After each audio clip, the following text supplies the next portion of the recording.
It's fantastic that people are waking up to the point where they're saying, I'm a slave and I ain't having it anymore.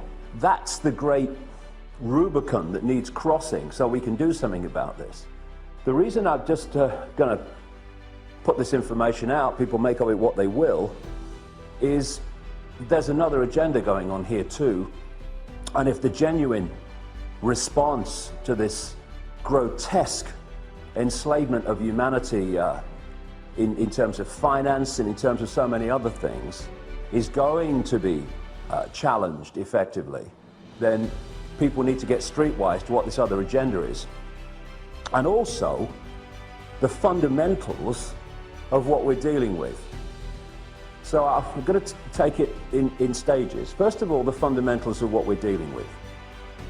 If anything is going to happen that's going to change this tyranny of global banking and global finance, then first of all, the way that money is created, or what passes for money is created, has to fundamentally change. If this doesn't change, nothing's going to change, because the power doesn't move. There's no change in the power dynamic of money creation, because people don't realize this in vast numbers, that when you ask the question, how is money created, where does money come from, people have this kind of feeling, well, it's the government's in it. No, overwhelmingly, massively overwhelmingly, it is not the government. It is private banks, which, if you do the research, owned by the same people under different names, the same network under different names. Private banks are creating what we call money out of fresh, bloody air, and then charging us interest on it. And it works like this. If you go into a bank and you borrow $50,000, what does the bank do? Does it move precious metal anywhere? I mean, what does it do? What it does is it types into your account $50,000. And from that moment, you start paying interest on $50,000 that has never, does not, and will never exist. Fresh air, theoretical money called credit. This has been allowed to happen because, again, when you do the research, the same networks that control governments and therefore pass legislation to do with banking are the same networks that control the banks and the banking system. Therefore, laws have been passed called fractional reserve lending that allow banks to lend at least, and my goodness, it's at least 10 times what they have on deposit. So when you put $1 in a bank, that bank can now lend 9/10 that it does not have. Fresh air, figures on a screen. Not only that, you borrow $50,000 from a bank. What does it do? It types into your account $50,000. Okay, now you're paying interest on it. But you take $10,000 and you say, I'm going to buy that car, and you give $10,000 to the guy who owns the car to buy the car off him. Now the guy who's received your $10,000 that was created out of nothing in the original $50,000 now goes and deposits the 10 grand in his own bank. Now that bank can lend 10 times the 10 grand that was created out of nothing in the first place. This is what's going on. And then if you follow one loan, $50,000 or whatever, you follow that through the banking system, and that one loan allows the banking system as a whole to create phenomenal amounts of non-existent money we call credit from that original non-existent credit loan.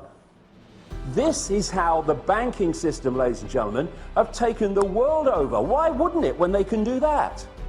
And there's another little scam here, all written in on purpose, cold, calculated.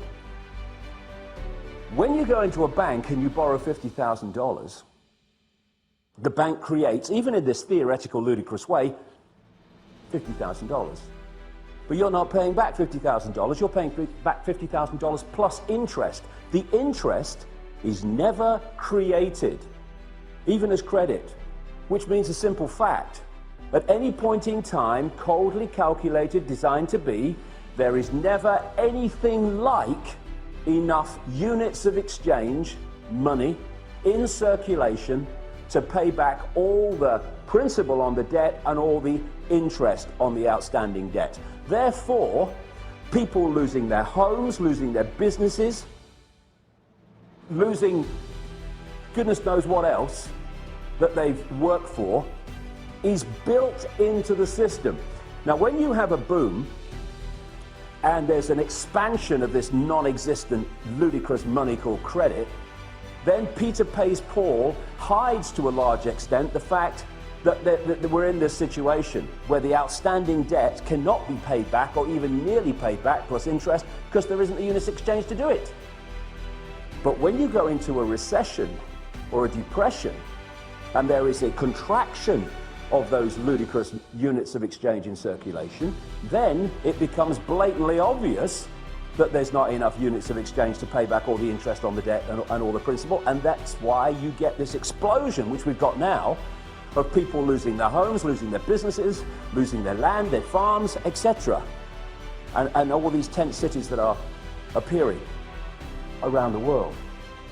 And so we have a system where the private banks, in the end controlled by the same network, not least around the house of Rothschild and others, the Rockefellers too, in America, have been given this level of power to create money and dictate completely beyond governments global finance.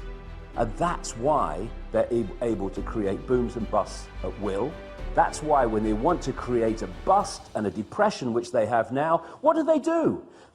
They refuse to issue the same amounts of ludicrous credit units of exchange. And what do we call it? Oh, the banks have got a credit crunch. A credit crunch, what's that? It's suppressing the amount of money in circulation, so by definition creating this situation we're in.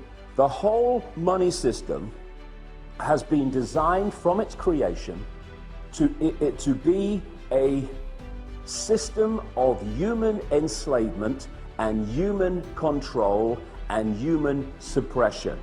So first of all, any occupying protests around the world on the agenda has to be the end of private banks being able to create money out of fresh air on a computer screen and charge interest on it. Now here's a question. Why are governments, they're the government after all, don't they make the laws? I heard somewhere they did. Why are they not creating their own currency interest-free and circulating it interest-free? Therefore, it does the job it's supposed to do, which is to be a unit of exchange to overcome the limitations of barter. Why? I've said it already. Because the same networks that control the banks control the governments. And so the governments do not pass legislation saying, well, what are we borrowing fresh air money from the banks for, plus interest, and making the people have to pay in taxation all that stuff back? All we've got to do is create our own money interest-free, because you see, at the moment, the very unit of exchange which allows economic activity to happen is created at the very start as a debt by people borrowing money from banks called credit. It's a debt from the start, the very unit of exchange in the world. It's crazy, it's insane. Number two, that has got to go. No more governments, and we need to redefine what we see as government too. No government borrows money at interest from private banks. Ludicrous. Then there's another thing. Like I say, whether we have a boom or a bust is decided by this very banking system, because they have what they call an economic cycle. It's total corruption and total manipulation. First of all, they put lots of units of exchange out, credit. Oh, you know, you earn 2 and 6 a week? Okay, have this off a £1 million house. Yes, here's the money, take it. And they put lots of units of exchange in circulation. And there's a boom, manufactured, and when people are in a boom and they get confident about their jobs, they go into more debt, bigger house, bigger car, all the rest. And then what they do at an optimum point, this is what they did in 2008, is they take or create an excuse to take money out of circulation. Now the economic activity generated by that amount of money in circulation is no longer possible. And we move over here, fishing line coming in now, to a depression or a slump. People do not lose their homes overwhelmingly because they don't want to work anymore. They lose their homes because there's not enough economic activity to generate the income to pay their mortgage. Companies don't go bust because they think it'll be a bit of fun. They go through a bust because there's not enough demand for their products at the time of a downturn when the money in circulation is being reduced. And what happens? The banks that have created this problem in the first place, they take the homes, they take the businesses, they take the land, they take the real wealth for having not been paid back money that has not, does not, and will never exist. This is the power that the governments, controlled by the same network, have given to the banks to control planet Earth. Anything that comes out of these Occupy protests that does not include demands, not taking no for an answer, this has got to go, it's going to change nothing.